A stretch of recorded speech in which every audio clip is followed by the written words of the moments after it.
It is a tour of the best that Northern Illinois has to offer, a dozen trails connected to form a bike tour of over 500 miles.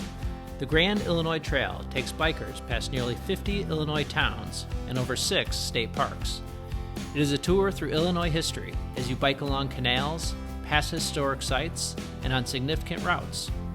Bikers are greeted by a variety of surfaces while looping through Northern Illinois and passing by and over the most prominent rivers in the region. I set out to bike the Grand Illinois Trail in April of 2025 with the intention of completing the tour in 5 days. My start and end point would be about 10 miles west of downtown Chicago in the suburb of Oak Park. The official Grand Illinois Trail route runs down Augusta Boulevard, which is a mere 100 feet from my home. I would bike the route in a clockwise fashion with daily mileage of around 90 miles while staying in hotels each evening. My means of travel would be my Surly Midnight Special, loaded up with front panniers. Day 1 would take me 100 miles from Oak Park to Starved Rock State Park. I would get there via the Centennial Trail to Joliet and the I&M Canal Trail to Starved Rock. The official Grand Illinois Trail travels from downtown Chicago south along the lakefront path, eventually linking up with the Plank Road Trail, which travels west to Joliet. However, given my location in Oak Park, the Centennial Trail offered a more direct route to Joliet. Day 2 would be 75 miles from Starved Rock to Geneseo, Illinois. This route involves the completion of the I&M Canal Trail and the start of the Hennepin Canal Trail to Geneseo. Day 3 would start the 90-mile trek north from Geneseo to Galena. I would head up the Mississippi River via the Great River Trail and the Great River Road, where the terrain becomes hilly in the northwest corner of the state. Day 4 would begin the bike back east along the hilly path of the Stagecoach Trail. The Jane Addams Trail would take me into Freeport, Illinois, and the Pecatonica Prairie Path would bring me to the brink of Rockford. Total mileage for Day 4 was 92. Day 5 involved road riding from Rockford to Crystal Lake, Illinois. At Crystal Lake, the McHenry Prairie Path took me south to the Fox River Trail into Elgin. The Great Western Trail and Illinois Prairie Path took me back to Oak Park, where my journey began 5 days earlier. Day 1. I'm in Oak Park, Illinois on Augusta Boulevard, about 100 feet from my house. After leaving my home on Day 1, I rode to the Centennial Trail, which begins in Columbia Woods along Willow Springs Road, southwest of Chicago. It is a paved trail that runs along the Des Plaines River in the Chicago Sanitary and Ship Canal. It's smooth riding with a mix of nature and industrial uses along the waterways that the trail follows. The Centennial Trail links up with the I&M Canal Trail a bit before the suburb of Lockport. Lockport was the headquarters of the I&M Canal Trail, and the trail runs right past historical buildings, statues, and an Illinois State Museum.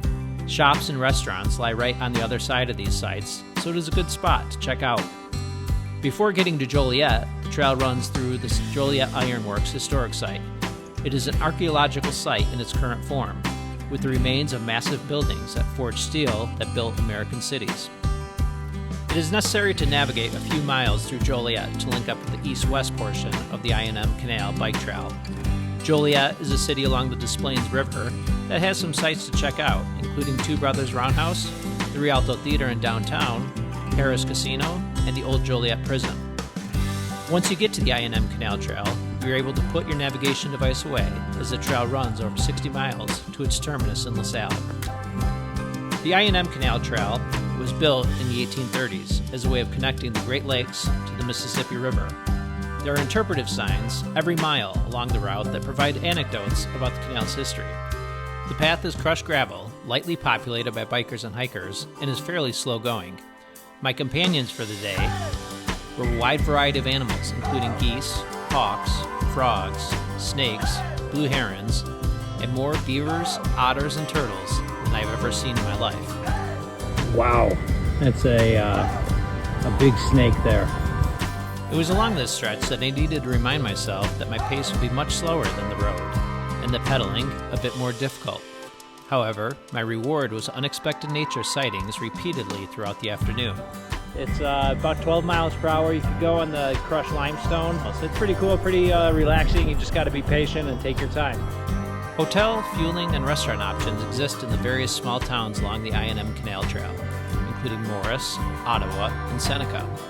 I chose Starved Rock State Park to be my final destination of the day. Starved Rock offers many great hikes, is a significant Native American historical site, and it has scenic outlooks onto the Illinois River.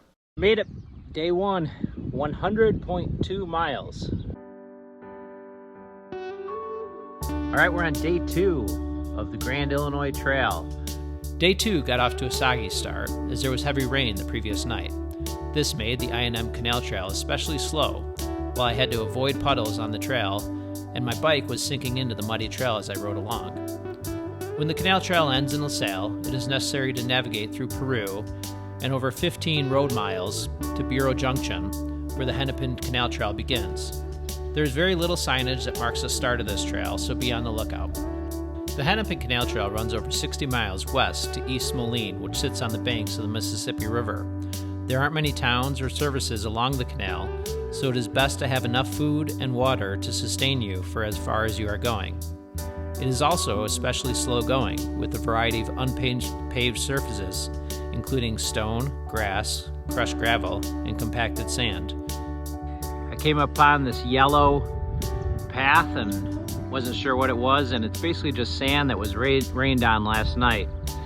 So it is extraordinarily slow going. My tires are sinking into the sand by up to an inch. Midway along the trail is a visitor center that provides historical information on the canal, bathrooms, and well water to refuel your water bottles.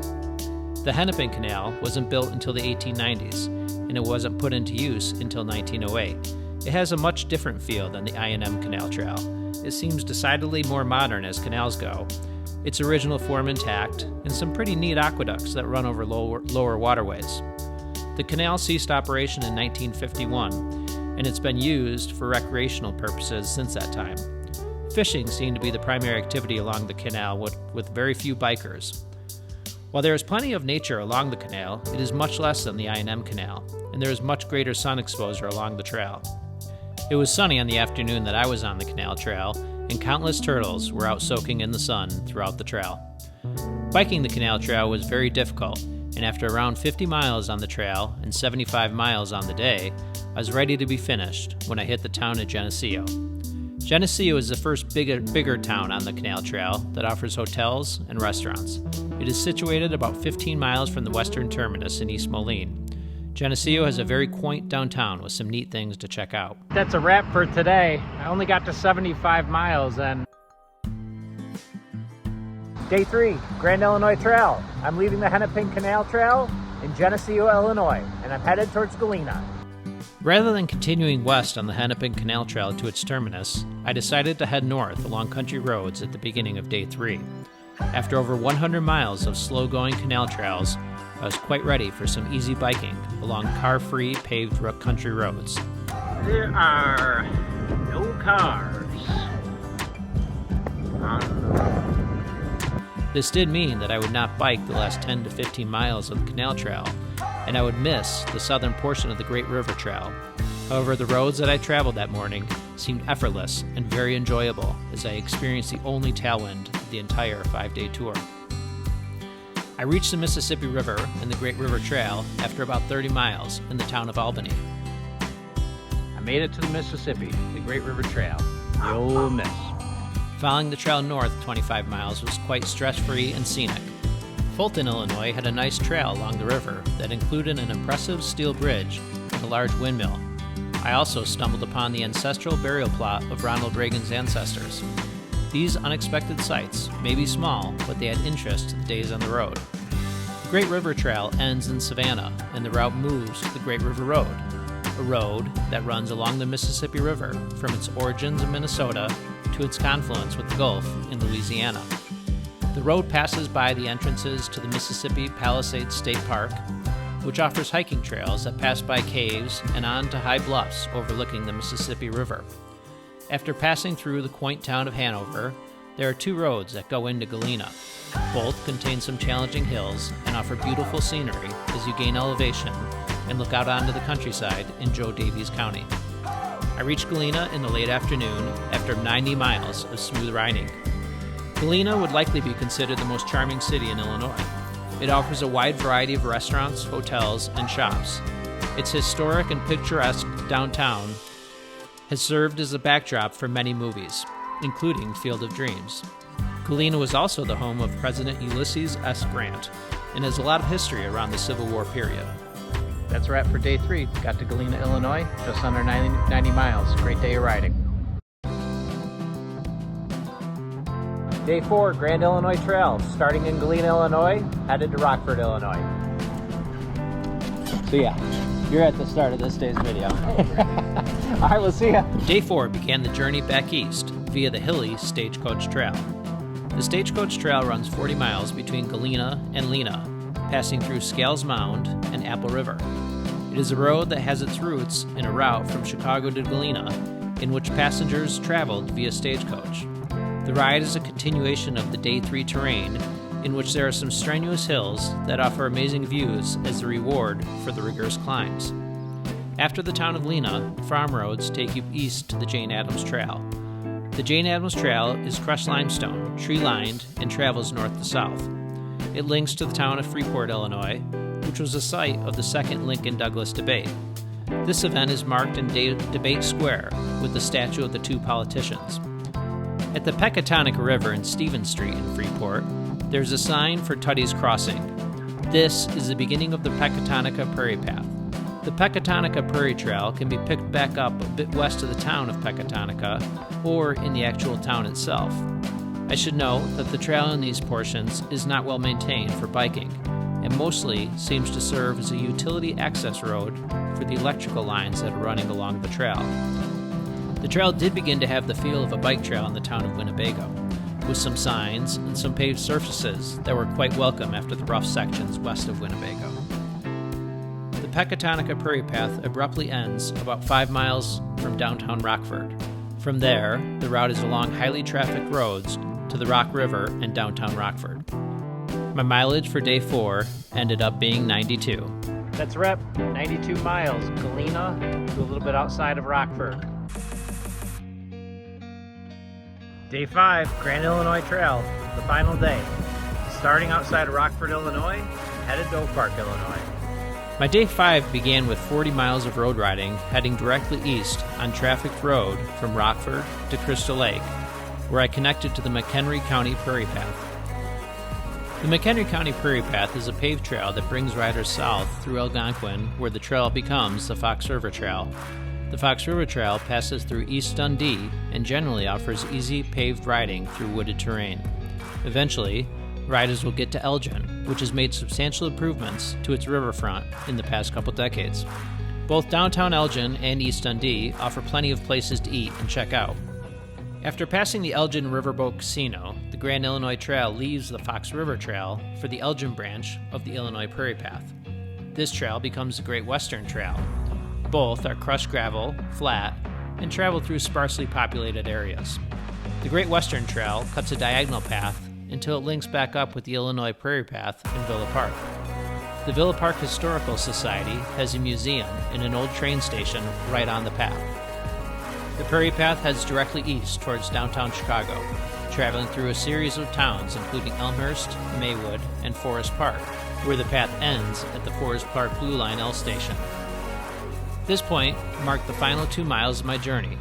Crossing into Oak Park, I'd hit my final mileage total of 444 miles over 5 days, and I completed my tour of the Grand Illinois Trail. Day 5, Grand Illinois Trail, Rockford, Oak Park, Illinois, 88 miles, completed along with the entire Grand Illinois Trail. An obvious question would be, do I recommend the Grand Illinois Trail? To that, my answer would be absolutely. You will ride on a multitude of different terrains, see dozens of Illinois towns, rivers, and many state parks.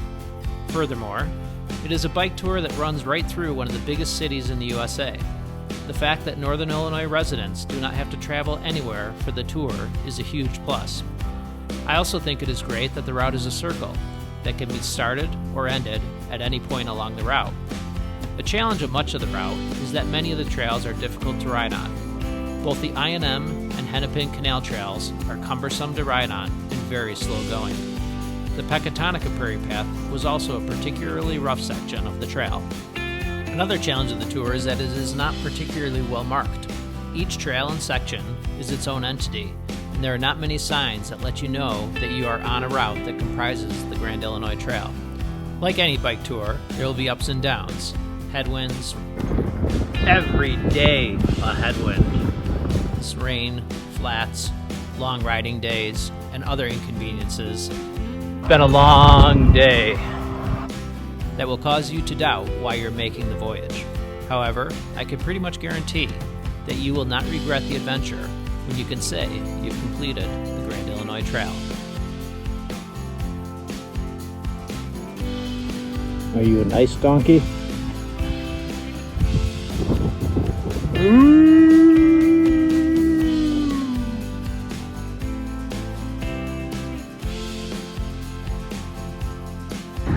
Somebody has an ostrich.